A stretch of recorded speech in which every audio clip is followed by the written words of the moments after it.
السلام علیکم معیو صاحب۔ وعلیکم السلام۔ جی یہ ہیں غلام معید ہمایوں ایڈوکیٹ صاحب۔ جی تو جی معیو صاحب آپ یہ بتائیں کہ جو 22 AB کی پٹیشن ہے یہ ہم کب فائل کر دیں اور اس کا کیا طریقہ کار ہے اور کیسے کرنی چاہیے فائل؟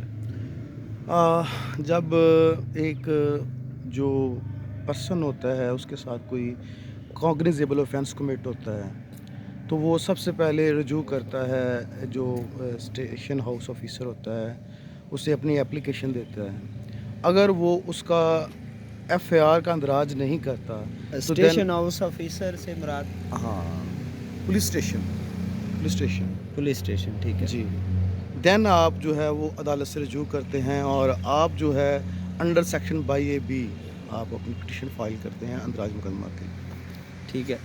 تو اگر ہم for the sake of arguments اگر ہماری جو پٹیشن ہے یہ ڈسمس ہو جاتی ہے، جی، ٹھیک ہے، تو پھر ہمارے پاس کیا ریمیڈی آتی ہے؟ اچھا، اگر یہ آپ اسے جو کورٹ کا آرڈر ہوتا ہے آپ اس کو ہائی کورٹ پہ چیلنج کر سکتے ہیں۔ اگر نہیں تو آپ کے پاس جو پرائیویٹ کمپلینٹ کی بھی ریمیڈی موجود ہوتی ہے، آپ پرائیویٹ کمپلینٹ کر سکتے ہیں۔ ٹھیک ہو گیا۔ اچھا، ہم نان کوگنیزیبل جو offences ہیں ان میں 22AB کی پٹیشن فائل کر سکتے ہیں؟ نہیں، اس میں نہیں کر سکتے آپ۔ اس میں جو ہوتا ہے پولیس اپنی رپورٹ جو ہے وہ بنا کے وہ بھیجتی ہے جوڈیشل مجسٹریٹ کے پاس۔ ٹھیک ہو گیا۔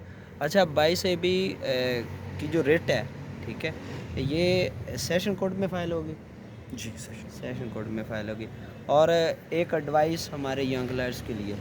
محنت کریں، اسٹڈی کریں، ہارڈ ورک کریں اور اللہ پہ بھروسہ رکھیں۔ Thank you very much Ghulam Moeed Humayun advocate صاحب۔ اسی طرح کی کسی دیگر ویڈیو میں آپ کے ساتھ ملاقات ہوگی، تب تک کے لیے اللہ حافظ۔